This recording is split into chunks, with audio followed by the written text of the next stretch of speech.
Olá Brasil, eu sou o professor Flávio Machado, licenciado em Letras. No vídeo de hoje a gente vai iniciar o contexto histórico do realismo, que é praticamente o mesmo do naturalismo também aqui no canal. Acompanhe comigo. Esse contexto histórico ele é muito importante não só para a literatura, ele vai te ajudar muito na redação, eu tenho certeza, porque aqui a literatura vai se aproximar da realidade social e os temas da redação do Enem são todos temas sociais brasileiros. Então, decorar os termos que a gente vai usar aqui no contexto e na próxima aula, tenho certeza que vai te ajudar lá no final do ano para produzir uma boa redação. Separei algumas pinturas que marcam aí, de alguma forma, o início do movimento do realismo. Pinturas do pintor Gustave Courbet, e ele tentou retratar a realidade daquilo que ele vivia e não aquelas idealizações românticas, nada disso, ou tentar retratar ali um classicismo greco-romano, qualquer coisa, nada disso. Ele tentou retratar a realidade que ele vivia. E para ele, inclusive,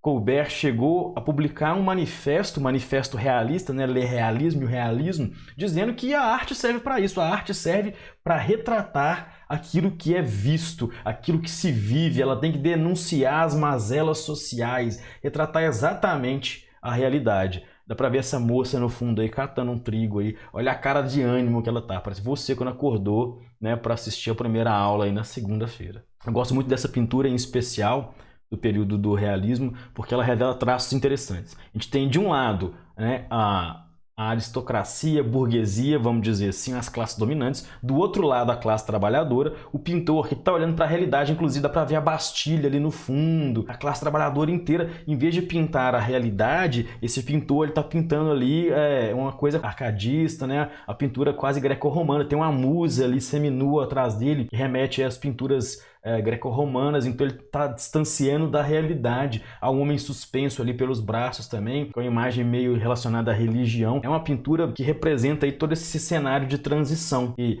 a arte alienante ali do romantismo, do arcadismo, por exemplo, ela tampa a visão que há entre a burguesia e as classes trabalhadoras. Ela não deixa, a arte alienante ali, ela impede que a realidade seja retratada. Então essa pintura ela mete essa transição inteira. Muito bacana. Sim, impossível começar uma aula de literatura, principalmente de contexto, sem falar das influências, principalmente as influências externas e quais impactos essas influências externas vão gerar aqui no Brasil, que é o que nos interessa no final da história.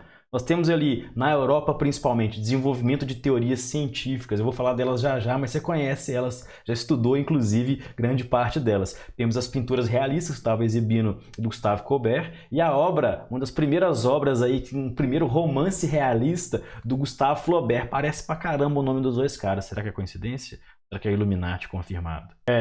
Enfim, Madame Bovary é uma história interessantíssima. Eu vou falar mais sobre Madame Bovary quando for comentar as características, tá? Temos aí no Brasil, mais ou menos, o realismo ele vai iniciar em 1881, junto com o naturalismo, com a publicação de Memórias Póstumas de Brás Cubas e O Mulato. Perfeito? Essas duas obras literárias aí do Machado de Luiz Azevedo vão marcar o início. Mas a gente tem aí, dentro desse contexto, a abolição da escravidão. Claro, evento importantíssimo, uma data fácil de decorar, velho. É fácil de você decorar para você usar na redação. Você não sabe que tem uma que decora essa data. É 1888.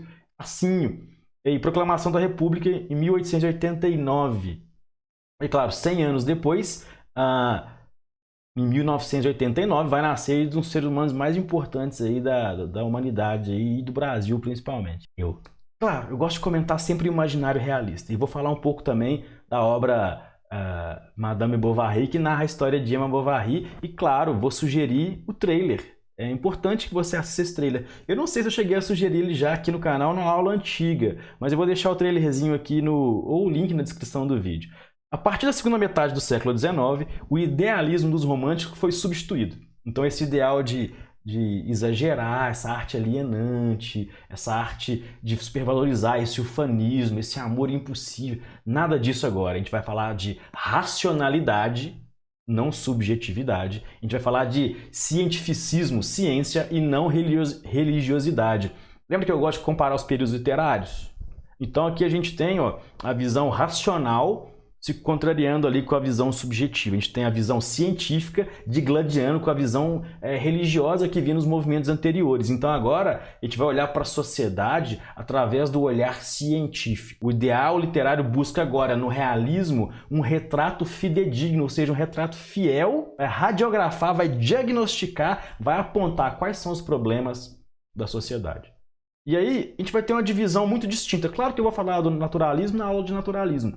O realismo, mas só para ficar claro as coisas, o realismo ele vai ir para o lado mais das críticas ligadas ao comportamento do pensamento, ele vai criticar mais a burguesia, e o território do realismo vai girar em torno ali, preferencialmente, da burguesia. O naturalismo vai olhar para as mazelas sociais das classes de menor poder aquisitivo, das classes marginalizadas, dos indesejáveis. Eu acho esse termo muito bom, dá para você usar ele na redação, os indesejáveis sociais. Agora eles vão ter voz e vão ser vistos. Eles vão ser personificados aí, pelo menos de uma maneira, tá? Eles vão ser personificados na literatura.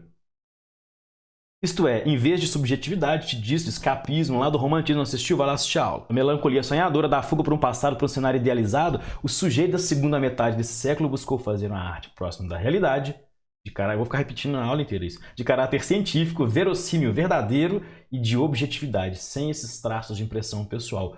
Um dos autores realistas mais importantes brasileiros é o Machado de Assis. Ele muda um pouquinho isso aí, porque ele usa personagens para transparecer ali os problemas dos comportamentos e da psique, do psicológico aí da burguesia. Ele vai usar em vez de fazer como os outros e olhar como se fosse uma câmera distante, tipo um Big Brother ali, não, ele vai usar o personagem para fazer isso, mas eu falo sobre isso depois também. Então, ó, ainda no contexto histórico, a moça lá atrás, do lado de cá, olha lá. Com a segunda fase industrial, da Revolução Industrial, com as crises econômicas... Nossa Senhora. Com a segunda fase da Revolução Industrial e com as crises sociais e econômicas que ocorriam nos centros urbanos, já perceba o ambiente. O ambiente do realismo, então, é um ambiente urbano. Ele vai se voltar para as grandes cidades, principalmente. Surgiram correntes sociológicas, deve ter estudado elas já, hein? Vou falar delas já. Filosóficas e biológicas, mas as sociológicas têm um valor ali no realismo maior e as biológicas vão ascender no naturalismo, tá? Então, a gente pode fazer uma distinção, inclusive, ó. Enquanto o realismo ele é psicológico, ele é social, o naturalismo ele é biológico, ele é instintivo. Os seres agem por instinto, são animalizados. Os artistas dialogaram com esse tipo de saber científico e também se viram no papel de construtores de uma literatura ou de uma pintura que discutisse a crise que se instaurava, não só na Europa, no mundo inteiro, com o processo aí da segunda Revolução Industrial. Foi nesse contexto social histórico que a literatura aproximou-se da ciência, falei que eu ia ficar repetindo isso, e buscou na ciência a base de se construir uma literatura de fato de denúncia, né? A gente chama de romances de tese, são romances que provam valores científicos ou valores sociológicos ou valores filosóficos. Eles têm uma razão para ser assim. Assim, as obras literárias do realismo são conhecidas como tratados estéticos, porque é literatura, então tem um valor estético, poético de alguma forma, mesmo falando de problemas e de miséria, mas ao mesmo tempo são científicos. Isso tanto no realismo quanto no naturalismo. E aí vai aparecer as correntes que você conhece aí da filosofia, da sociologia, da biologia. Por exemplo, o positivismo, do Augusto Comte, o determinismo de Taine, né? O homem é produto do meio em que vive, o evolucionismo, né? A seleção natural ali de Charles Darwin. E falando em evolucionismo e seleção natural de Charles Darwin, isso vai ser uma das coisas mais importantes para avaliar como é que o cortiço se comporta, mas eu falo disso na próxima aula. O socialismo científico e o materialismo histórico de Marx e Engels. São elementos aí que vão entender a sociedade de maneira... E os seres também de maneira psicológica, filosófica, social e biológica aí com Charles Darwin. Tudo isso é muito importante, conhecer um pouquinho de cada uma, você tem que conhecer um pouquinho de cada uma para entender o que está acontecendo e compreender a importância extrema para a literatura mundial das obras realistas e naturalistas. Se você assistiu a aula até aqui, está ansioso para a próxima aula, vai baixar o material na descrição do vídeo, não esquece de curtir o vídeo e se inscrever no canal se não for inscrito ainda. Isso me faz ficar muito satisfeito em produzir conteúdo genuíno de qualidade aqui no YouTube. E é claro, como sempre, bons estudos e até mais. Valeu!